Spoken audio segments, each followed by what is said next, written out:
Il est 13h, bonjour à tous. Nous sommes le 14 février, jour de la Saint-Valentin. Voilà la une des titres. Voilà.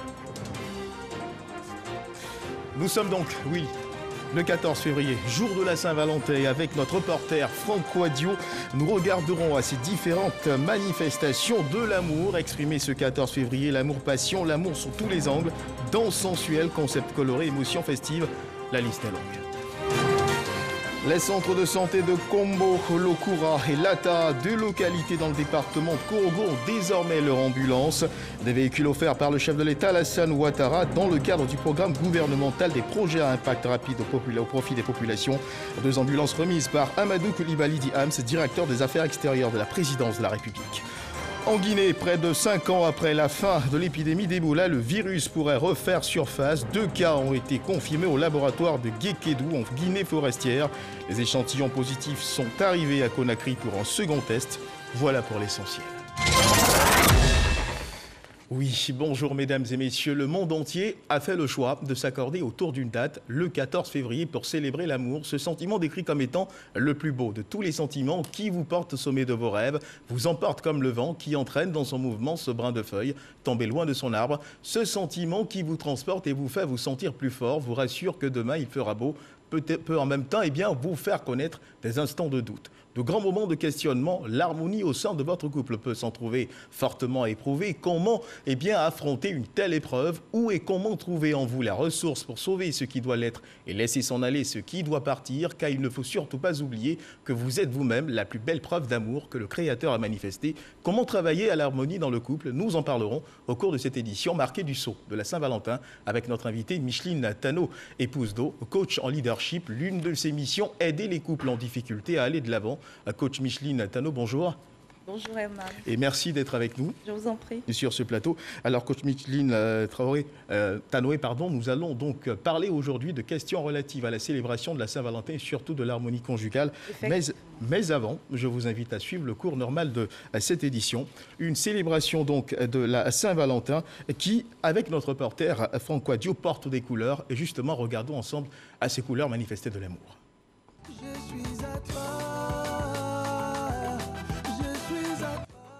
Et oui, le rouge, la couleur de la passion de rigueur, ces jours de Saint-Valentin. Le quartier de la Riviera, dans la douceur de la nuit, un événement particulier à forte dose de kizomba. Cette danse empreinte de sensualité, venue de l'Afrique centrale.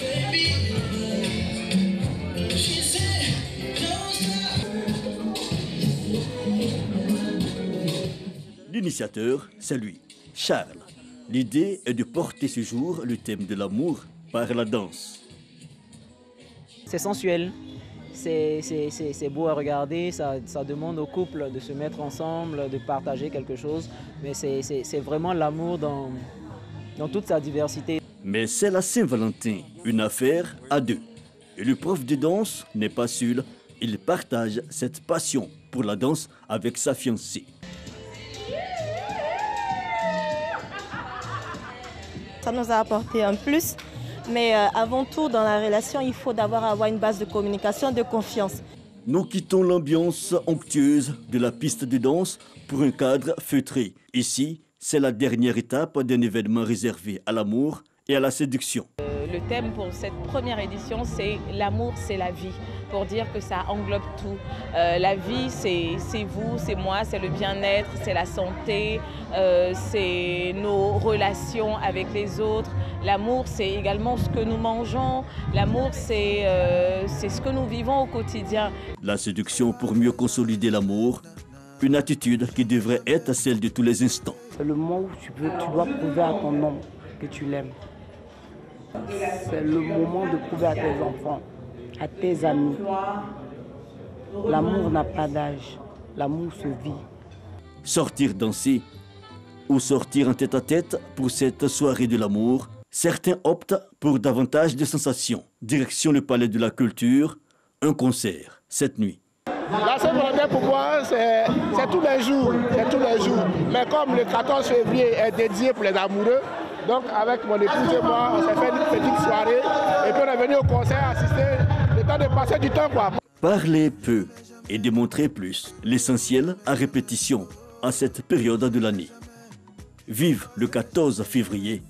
Vive l'amour. Une célébration du 14 février qui a cela de particulier qu'elle se tient dans un contexte mondial de crise sanitaire. Nous faisons bien sûr allusion à la Covid-19. Les commerces, les fleuristes sont ouverts, rien n'a changé malgré la pandémie. Les couples, eux, continuent de se réinventer des histoires d'amour qui ont survécu malgré la pandémie, un peu comme pour dire que le virus n'aura pas raison de l'amour. Patricia Mouetia. Marché de Belleville, dans la commune de Trècheville. Pas d'engouement pour les préparatifs de la fête de la Saint-Valentin. Les commerces sont ouverts, mais pour les commerçantes de ce marché, pas question de rater l'occasion de fêter malgré la Covid-19. Les années passées, on n'a jamais fait de Saint-Valentin. Mais cette année-là, vraiment, c'était une année de bonheur, de succès pour moi. Donc j'ai été tellement contente, je suis tellement contente. Nous-mêmes, on veut se faire plaisir. Si monsieur m'a fait inviter même, moi-même j'allais à l'abattoir, je vais bien m'habiller et aller bien manger, boire et venir à la maison. Nous nous rendons ensuite dans la commune du Plateau, dans un hôtel de luxe.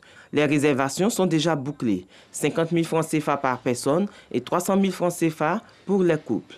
Ici, les mesures barrières sont respectées avec une distance de 1 mètre entre les tables. Constat fait, nous nous rendons à 13 km d'Abidjan, dans un complexe hôtelier de haut standing. Ici également, toutes les chambres sont réservées et le package pour les couples varie entre 50 000 et 100 000 francs CFA. Il y a des festivités qui sont prévues pour tous ceux qui viendront, les couples qui viendront. Pour la soirée déjà, nous avons déjà une vingtaine de couples qui ont prévu venir uniquement que pour le bar. Puisqu'ils ont voulu avoir des chambres, mais malheureusement, n'ont pas de chambres disponibles. Dans ce décor naturel, nous rencontrons Chantal et Cédric, mariés depuis 5 ans. Ils ont choisi cet endroit pour se redécouvrir et se séduire à nouveau, le temps d'un week-end. Avec ou sans masque, les amoureux se réservent une soirée romantique. Je suis venu dans ce lieu pour m'égayer un peu, me promener, me bavader un peu avec ma chérie, pour essayer de faire un bilan de l'année écoulée, et bavader, et puis voilà. Ça fait plaisir vraiment, surtout que le coin est vraiment agréable. Quand on a décidé de se retirer un peu loin des bruits de la ville, pour qu'on peut profiter l'un de l'autre. Avec des gestes barrières pas toujours respectés, les amoureux comptent bien profiter de la fête et aussi de la nature. Et la célébration de la Saint-Valentin qui offre également l'opportunité aux couples de donner libre cours à leur imagination, par exemple satisfaire les désirs coquins de son partenaire, plaire à son partenaire en mettant un accent particulier sur sa lingerie. Et les enseignes pour la circonstance se frottent la main, elles qui rivalisent d'ingéniosité pour répondre aux désirs d'une clientèle de plus en plus exigeante. Notre reporter Alexis Ouedraogo fait une incursion dans l'univers du sensuel autour de cette célébration, celui de la lingerie féminine.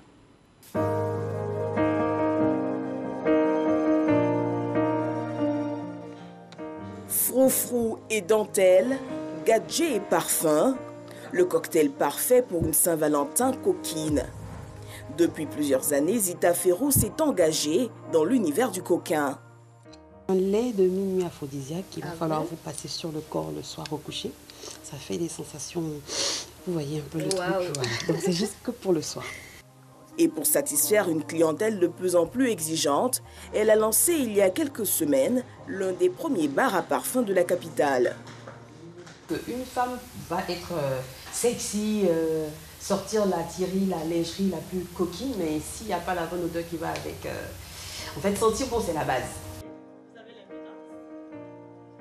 Un peu plus loin, à la Riviera 2, nous retrouvons Awa Diallo, spécialiste de la lingerie fine. Durant la période de la Saint-Valentin, sa boutique ne désemplit pas. Des clients et clientes de tous horizons à l'affût d'originalité. Pour moi, être une femme, ça passe avant tout par la lingerie. Je suis venue spécialement pour la Saint-Valentin et puis prendre des choses qui feront leur effet pour la fête. C'est la saison de l'amour, donc elles viennent prendre beaucoup de choses, surtout les accessoires coquins, parce que ce n'est pas vendu sur tous les étalages, donc elles préfèrent prendre des trucs rares, de qualité, parce qu'à cette période-là, les gens dépensent plus dans la lingerie. Entre nuisettes et gadgets, Awa reste aux petits soins de sa clientèle. Elle explique l'importance du coquin dans les couples, une véritable panacée contre la monotonie. Le pire ennemi d'une vie de couple, c'est la routine. Matin, travail, le soir, maison, week-end, les enfants. Il faut lutter contre ça. pour réveiller la flamme d'amour qui nous a unis avant les enfants. Et ils sont de plus en plus nombreux à en être consommateurs de ces petits plus qui ravivent la flamme. Les boutiques l'ont si bien compris qu'elles misent sur des conseils et produits de plus en plus attrayants. La fête de Saint-Valentin, ce n'est pas forcément que le rouge. On peut porter quelque chose de sexy, quelque chose de bien pour faire plaisir à son conjoint, pas forcément le rouge. Pourvu que vous soyez bien, pourvu que vous soyez bien mise et puis que vous soyez sexy, c'est le plus important. Le 14 février, c'est la Saint-Valentin. Il y aura comme de l'amour dans l'air. Et vous l'avez dit, Alexis Ouedraogo, il y aura comme de l'amour dans l'air. Et la transition est toute trouvée pour recevoir sur ce plateau notre invité, Do Michel Tanoé, coach en épanouissement conjugal. Merci donc d'être avec nous. Au plaisir. Voilà. Alors, nous allons bien sûr parler de l'harmonie dans le couple. Une vie de couple réussie est celle dans laquelle règne une certaine harmonie conjugale. Pour que cette harmonie conjugale existe, il y a des attitudes à avoir, des comportements à développer, des règles à respecter. Notre invité, dans son e-book Harmonie conjugale de 26 pages, donne 10 clés pour créer une harmonie conjugale et réussir sa vie de couple. Un résumé dans cet élément proposé par Patricia Oumouetia du service société de la rédaction. L'une des principales raisons pour lesquelles nous nous mettons en couple est le bonheur que nous ressentons lorsque nous sommes avec l'être aimé. Nous voulons construire quelque chose de beau et de solide car nous estimons que c'est la personne avec qui nous désirons passer le reste de notre vie. Ce sont les premières lignes du résumé de la page 4 de l'e-book de Micheline Tanoé-Do. Selon l'auteur, qui est aussi coach et fondatrice de Femmes Impact, les 3 premières clés pour créer une harmonie conjugale et réussir sa vie de couple sont l'amour, la vision commune et la place de Dieu. Infidélité, incompréhension, blessures intérieures, manque d'amour et de pardon, autant de thèmes invoqués dans ce e-book avec comme solution 10 clés pour éviter les malentendus et contribuer à l'harmonie conjugale. Micheline Tanoé-Do a dès l'adolescence des intentions entrepreneuriales qu'elle ne manquera pas de concrétiser après avoir occupé différents postes dans différentes entreprises. Portée par des valeurs en adéquation avec sa personne, elle fonde Femmes Impact, une entreprise qui, comme son nom l'indique, a pour objectif d'emmener les femmes à impacter leur entourage et à vivre une vie épanouie. Voilà, alors Madame Do Micheline, alors l'élément de Patricia Oumouetia plante le cadre de notre échange avec bien sûr certaines questions en suspens. À quel moment, voilà, parle-t-on d'harmonie conjugale au sein d'un couple? Merci Herman. Alors, on parle d'harmonie conjugale au sein du couple lorsque les deux personnes impliquées dans le couple regardent dans la même direction. On parle d'harmonie conjugale lorsque les deux personnes se tiennent la main face aux difficultés, se donnent le pouvoir de se relever face aux difficultés. On parle d'harmonie conjugale lorsqu'il règne une fluidité au niveau de la communication et qu'il règne, on va dire, une certaine quiétude, une bonne atmosphère au sein du couple. Alors justement, il y a également la communication qui intervient, qui est primordiale, voire même catégorique pour que le couple puisse bien se porter. Un mot là-dessus? Oui, la communication est fondamentale dans tout couple qui veut asseoir une harmonie. C'est par la communication qu'on échange, c'est par la communication qu'on dit à l'autre ce qu'on veut. Alors, les clés pour savoir mieux communiquer dans le couple sont les suivantes. Donc, la personne qui sait communiquer, c'est écouter. Écouter, d'accord. Parce que généralement, on a l'impression que communiquer, c'est faire d'abord passer son message. Communiquer, c'est d'abord écouter la personne en face. Ensuite, trouver le bon moment de la communication, c'est important. Ensuite, c'est savoir que, en termes de communication, surtout dans le couple, le plus important, ce n'est pas qui a raison. Le plus important, c'est ce qui vient pour créer une harmonie dans le couple. C'est ce qui est le plus important dans la communication. Et enfin, c'est savoir dire ce qu'on pense, c'est savoir dire ses désirs, voilà ce dont j'ai besoin, voilà ce qui me convient. Parce qu'en général, on a l'impression que l'autre sait tout. Donc on ne lui dit pas ce qu'on a intérieurement, ce qu'on souhaiterait pour la relation. Alors quelle est l'attitude à tenir lorsqu'on a en face de soi un partenaire qui semble fermé à toute forme de communication? La première chose à faire, c'est déjà de chercher à comprendre pourquoi ce partenaire est fermé. Ça peut être lié à son histoire, ça peut être lié à des blessures intérieures. Maintenant, quand on comprend, on rentre dans une dynamique de compassion et non de reproche. Et donc, on rentre dans la dynamique de compassion tout doucement, par des échanges. C'est-à-dire que si on veut faire passer, aider on va dire, un partenaire à communiquer, oui, c'est déjà à nous de montrer l'exemple. Et par l'exemple, on peut l'influencer. Alors, quelles sont les raisons qui pourraient mettre à mal l'harmonie conjugale au sein d'un couple?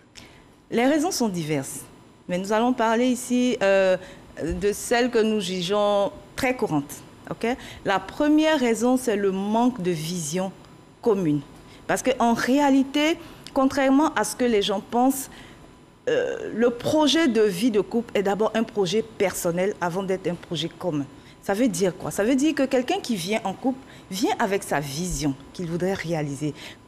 Qu'est-ce que je voudrais que à quoi voudrais-je que mon couple ressemble dans 1 an, dans 5 ans, dans 10 ans? Et lorsqu'on rencontre quelqu'un qui a une autre vision et qui ne concorde pas avec notre vision et qu'on ne prend pas le temps de s'asseoir et discuter, il y a problème. Il faut donc avoir des visions concordantes et regarder dans la même direction. Tout à fait, c'est important. Alors comment raviver la flamme, justement, d'un amour qui était, on va le dire, aux premières heures chaud? Comment raviver cette flamme-là? Comment lui redonner vie? Ok, déjà il faut comprendre que... Je parle bien sûr pour les couples qui passent par des difficultés. Voilà. Déjà, il faut accepter que c'est normal qu'un couple passe par des difficultés. Ça fait partie du package, ça fait partie du cheminement. Et du moment où on l'accepte, comment revivre ces moments, ces débuts qui étaient enflammés, comment le faire? Il faut déjà se rappeler de la raison fondamentale pour laquelle on est en couple. En réalité, on est en couple. C'est vrai qu'on rentre en couple parce qu'on aime la personne, mais on est en couple parce qu'on veut arriver quelque part avec cette personne-là. Et se rappeler de ces raisons fondamentales donne la force d'avancer. Et ensuite, il faut faire, on va dire, le diagnostic. Qu'est-ce qui ne va pas? Sur quel plan avons-nous manqué à nos engagements? Qu'est-ce qu'il faut corriger? Et quelques astuces comme ça, il faut surtout réactiver les actions passées qui marchaient. Parce que dans le fil du moment, dans la traversée du couple, face aux défis, on oublie qu'au début, on faisait des choses qui marchaient. Par exemple, dire à son mari, chaque matin, je t'aime. Ou à sa femme. À sa femme, bien sûr. Chaque matin, je t'aime ou tu es belle. Donc, faire des compliments, se concentrer sur le côté positif de la personne, parce qu'en réalité, c'est à cause de ces côtés positifs qu'on est avec cette personne et pas quelqu'un d'autre. Et pour réussir cet exercice, il faut forcément maîtriser le langage amoureux de son conjoint. Tout à fait. Le langage amoureux, en fait, c'est, pour faire plus simple, c'est la manière, la face, on va dire, chaque personne aime être aimée d'une certaine manière, est sensible à certains gestes, d'accord? Donc, ça veut dire quoi concrètement? On a identifié, je pense, 5 langages d'amour. Les cadeaux, les paroles valorisantes, les moments, on va dire, de qualité, les services et puis le toucher. Donc, si par exemple, le monsieur est plus touché et que madame passe son temps à lui faire des cadeaux parce que c'est ce qui lui parle à elle, il ne sera pas comblé. Si madame aime les cadeaux et que monsieur est plus touché, il ne sera pas comblé. Donc, le plus important, c'est de parler le langage d'amour de la personne qu'on a en face pour remplir son réservoir d'amour. Sinon, après, c'est les frustrations. Donc, il faut prendre le soin de bien identifier les besoins de son partenaire. Tout à fait. Alors, une autre question qui revient fréquemment et qui est souvent source de litige dans les couples, c'est justement le manque de partage de moments de qualité. Oui. Qu'est-ce que vous en dites ? Le défi, c'est qu'on se laisse entraîner par le flot de la vie.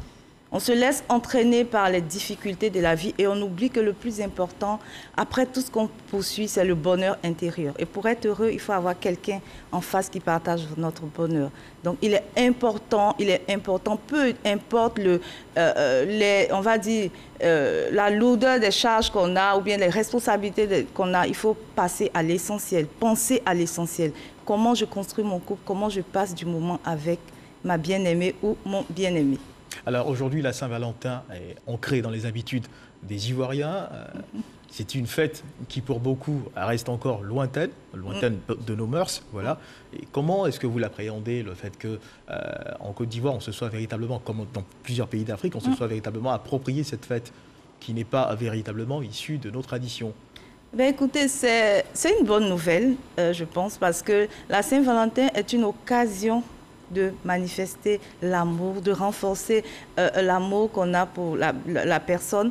Et c'est aussi une occasion pour attiser la flamme qui s'est peut-être éteinte en cours de chemin. Donc c'est une bonne chose. L'amour, c'est une bonne chose. Alors pour parler comme l'autre, on dit que l'amour c'est tous les jours, ce n'est pas un jour. Que répondez-vous à cela? Ben écoutez, l'amour c'est tous les jours, d'accord, mais on peut dédier, c'est tellement important l'amour qu'on peut dédier un jour spécial là pour l'amour. Ça ne tue pas l'amour. D'accord. Et ce qu'il faut également retenir, c'est que l'amour, ce n'est pas toujours rose. Il y a des moments où c'est vraiment difficile pour les deux partenaires de se relever, de repartir de l'avant. En Côte d'Ivoire, dans l'argot ivoirien, on parle de goumin.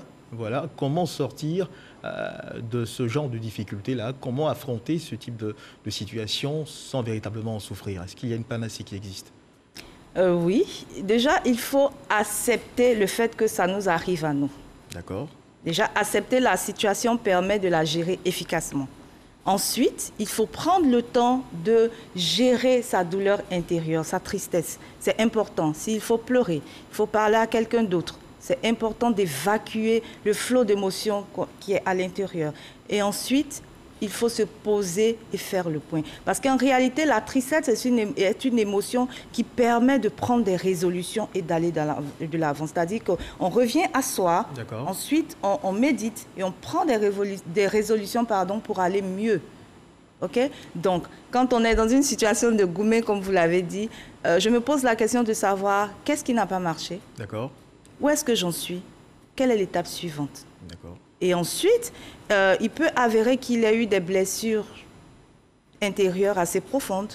Donc, prendre la démarche, prendre l'initiative de guérir d'abord avant de se lancer dans une autre aventure amoureuse. Est-ce qu'il est intéressant de se réfugier dans une activité?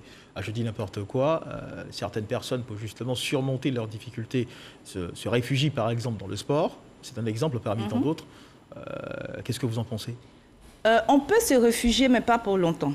En fait, on peut diversifier les activités ou faire les choses qu'on aime faire, qui nous redonnent de l'énergie et la joie de vivre. Mais on ne se dit pas que je ne vais plus tomber amoureux parce que je suis blessée. Tout compte fait, toutes les personnes ne sont pas les bonnes et la personne qui est partie ne sont pas mauvaises, on va dire, et la personne qui est partie n'était sûrement pas la bonne personne. Donc, se donner la chance de revenir, de retomber amoureux. L'amour, c'est la vie. Et il faut surtout apprendre de ses échecs, n'est-ce pas? Tout à fait. C'est en cela qu'il faut faire le point. Alors aujourd'hui, c'est la Saint-Valentin, la fête de l'amour, la fête des amoureux. Quel conseil particulier pouvez-vous donner aux couples qui vous suivent en ce moment? Alors, je voudrais dire aux couples aujourd'hui de se souvenir de la raison fondamentale pour laquelle ils sont entrés en couple. Et surtout de saisir cette occasion pour soit décider de pardonner pour des couples qui sont en difficulté. C'est vrai que le pardon, c'est tout un cheminement. Déjà, le décider, c'est déjà faire un pas et se donner l'opportunité de reconstruire la relation. Mais chez ceux chez qui ça va bien, un boost est bienvenu. Surprenez votre partenaire aujourd'hui et ce sera une Saint-Valentin extraordinaire pour vous. Il y a donc de l'espoir, l'amour partagé qui est perdu peut revenir. Donc. Bien sûr. Aucune raison de désespérer. Bien sûr. D'accord. Alors, merci donc d'avoir été avec nous sur ce plateau. Plaisir. Avec vous, nous avons parlé des choses de l'amour, nous avons parlé de l'harmonie conjugale dans les couples, surtout pour les couples. Vous avez prodigué des conseils pour les couples qui passent par des moments assez difficiles. Merci d'avoir été avec nous sur ce plateau. Je rappelle que vous êtes notre invitée de ce jour, Madame Tano Micheline Do. Merci donc pour tous ces éléments de réponse que vous nous avez apportés à nous et à l'ensemble des téléspectateurs. Je voudrais justement, mesdames et messieurs, vous inviter à suivre le cours normal de ce journal. Le ministre de la Santé l'avait dit, eh bien, il invite les amoureux à ne pas oublier de respecter les mesures barrières parce que la Covid-19 continue de sévir en Côte d'Ivoire.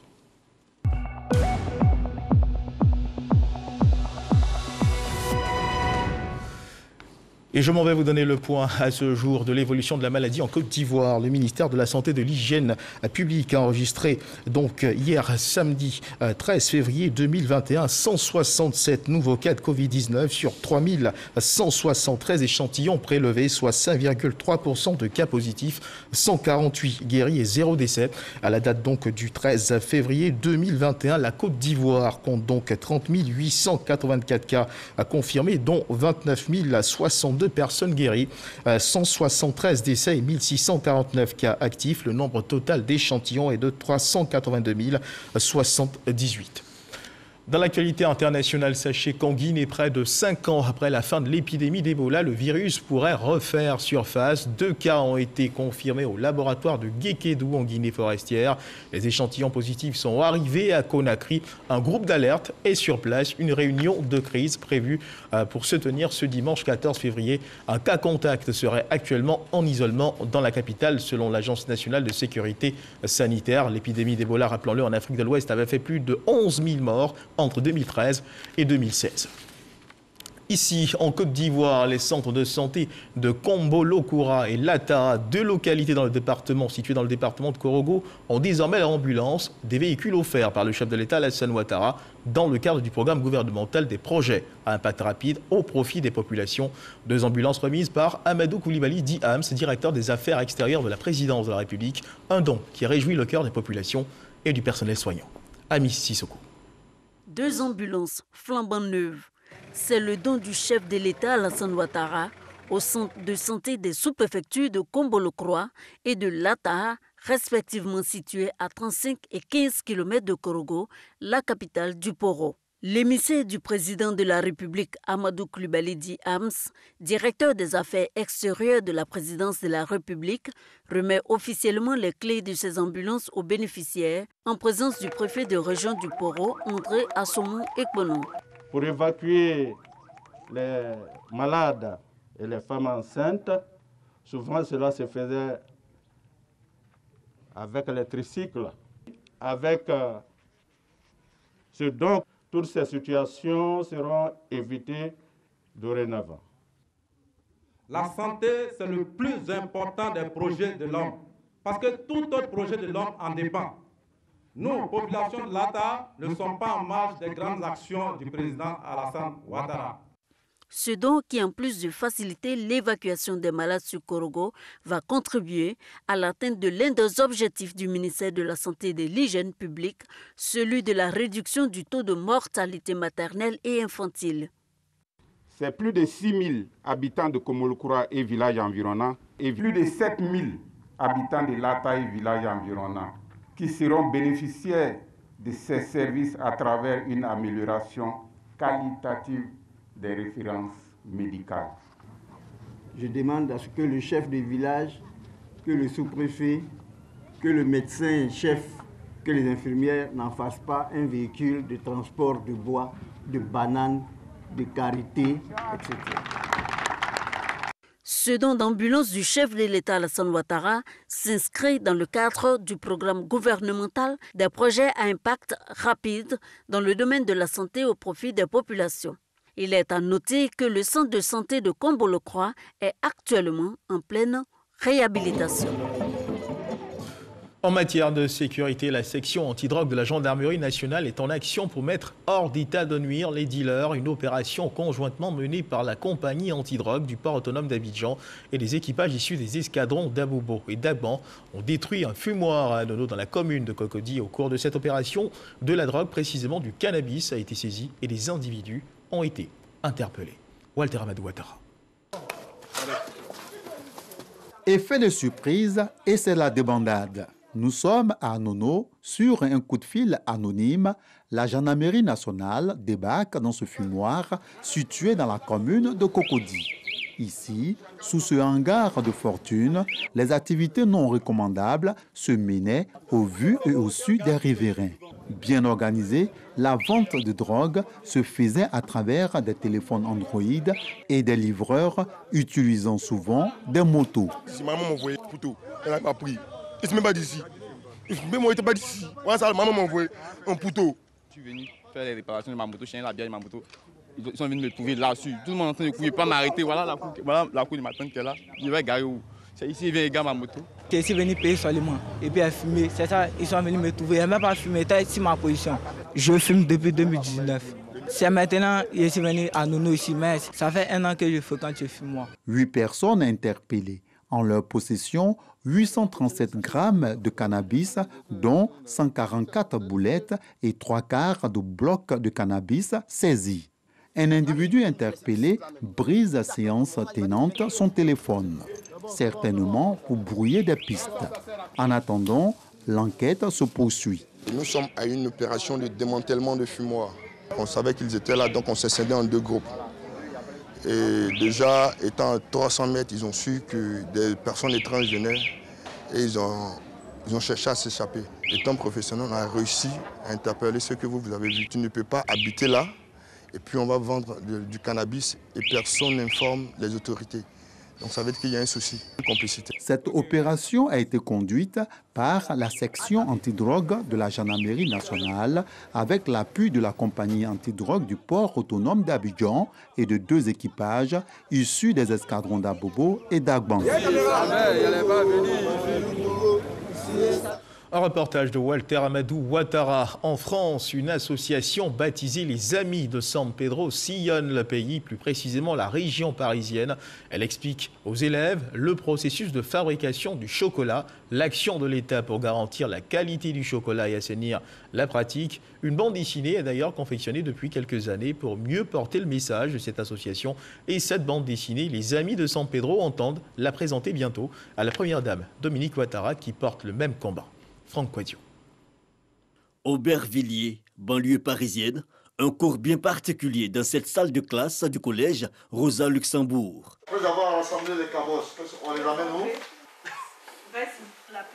Le cacao ivoirien, l'ensemble de la chaîne de production expliquée aux élèves des classes de 4e et 5e. Toutes les étapes, la préparation du sol, la préparation des pépinières, l'entretien des plants, jusqu'à la maturité des cabosses. Ces étapes sont enseignées aux enfants de France. 4 années déjà que cet homme sillonne les écoles de la région parisienne. Désiré Begré, cet Ivoirien, est le fondateur de l'association Les Amis de San Pedro.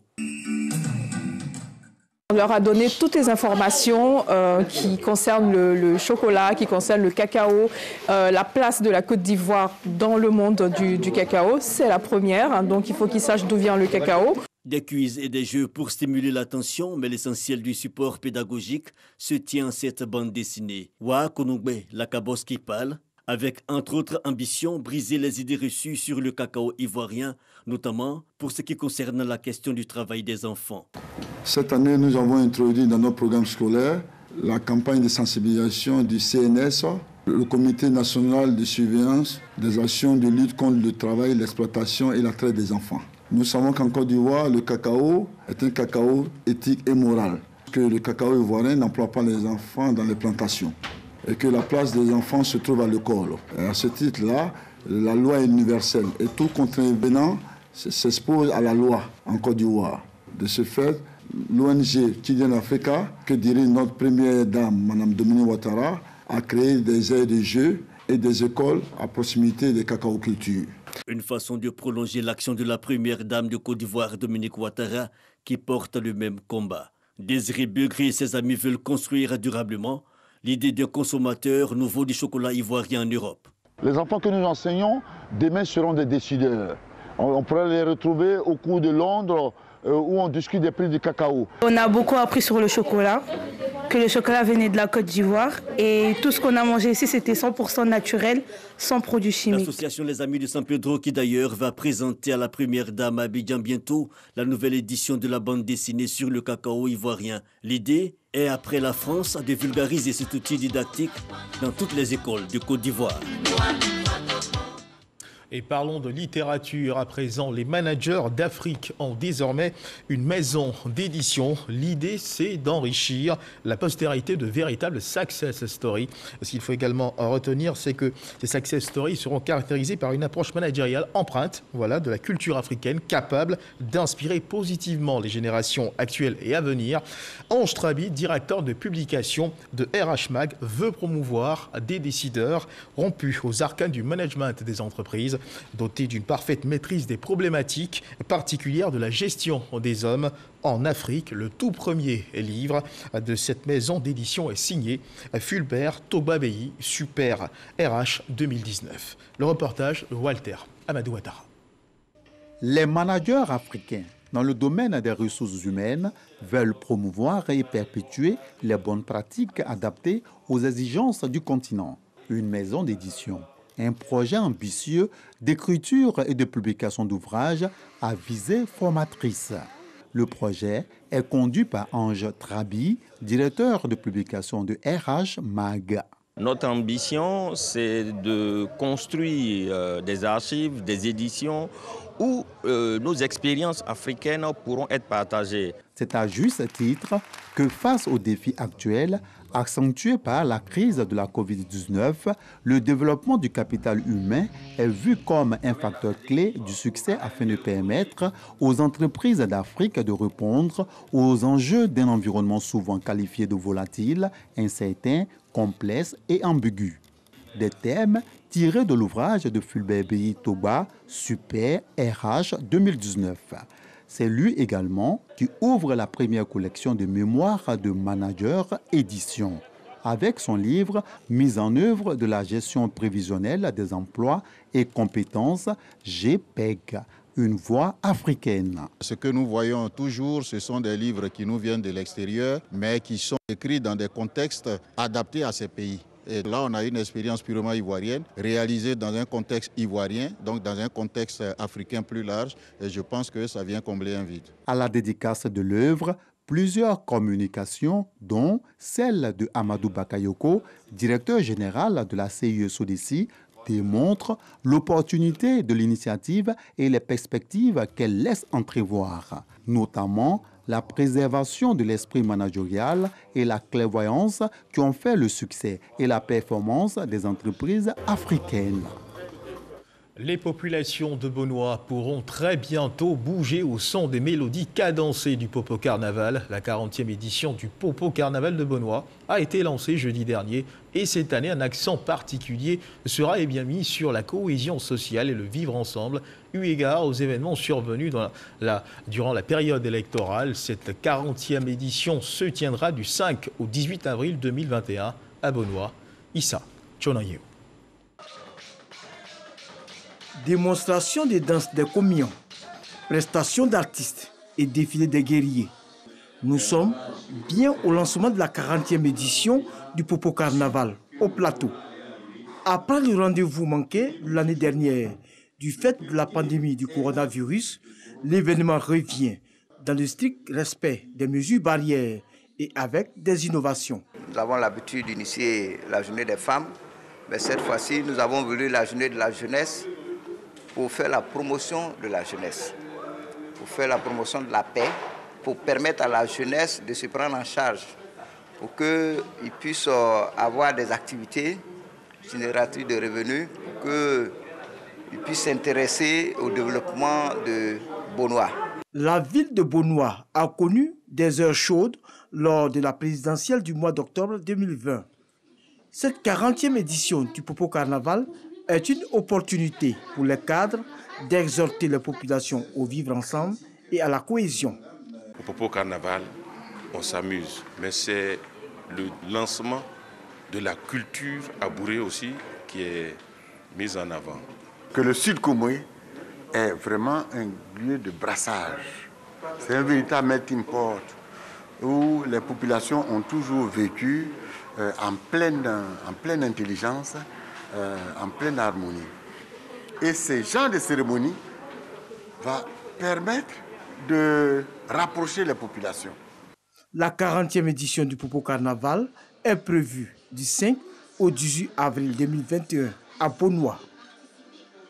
Un reportage de Issa Chonanyeo. Et puis sachez également que les fidèles musulmans du quartier Les Arcades dans la commune de Cocody ont inauguré le tout nouveau complexe islamique de leur quartier. Ce complexe, l'œuvre de la FIRAD, la Fondation internationale pour la recherche de l'agrément divin, offrira un cadre de formation religieux aux enfants de ce quartier.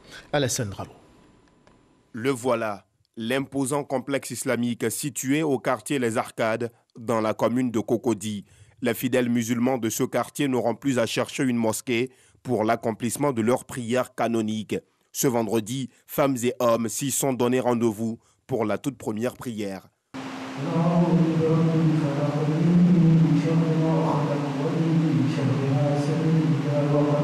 Ce complexe islamique, construit par la FIRAD, la Fondation internationale pour la recherche de l'agrément divin, compte, en plus de la mosquée, 3 salles de classe, une bibliothèque et une salle de conférence. Ça a été une grande satisfaction que notre cité puisse avoir une mosquée à côté de nous, une très belle mosquée. Je remercie la FIRAD, car la FIRAD a fait beaucoup pour moi. Voilà, je me rappelle que c'est la FIRAD qui a financé mes études supérieures. Voilà, aujourd'hui, je suis titulaire d'une licence. La FIRAD a tenu à rendre un hommage particulier à l'ex-guide de la communauté musulmane, Cheikh Bouakari Fofana, rappelé à Dieu le 17 mai 2020 des suites de la Covid-19 en baptisant la salle de conférence du nom de ce dernier. Dans la qualité internationale, sachez que les Kosovars sont aux urnes pour élire leurs députés et tourner une page de leur histoire. Le Kosovo vote donc ce dimanche 14 février pour des élections législatives qui devraient entériner la mise à l'écart définitive des anciens commandants de la guérilla de l'UCK et l'arrivée au pouvoir d'une nouvelle génération politique. Ces élections anticipées devraient clore une longue séquence de crises politiques dans le pays. La diaspora, rappelons-le, s'est très fortement mobilisée et devrait voter massivement. Le Kosovo, comme le reste des Balkans, fait face à une puissante deuxième vague de Covid-19 et hormis en Serbie, la campagne de vaccination y a pris beaucoup de retard. Ce qu'il faut également retenir, c'est qu'aujourd'hui est un jour spécial. Nous sommes le 14 février, jour de la Saint-Valentin, la célébration de la fête de l'amour. Une célébration célébrée partout dans le monde et même ici en Côte d'Ivoire. Occasion pour les amoureux de renouveler leurs vœux amoureux et de tenter de sauver les relations, voilà, les difficultés qu'ils connaissent dans leurs relations. Sur ce, je voudrais terminer avec cette assertion. Rien de grand ne s'est accompli dans le monde sans passion. Cette assertion est du philosophe Friedrich, voilà, égal. Agréable dimanche du Gard de la Côte d'Ivoire.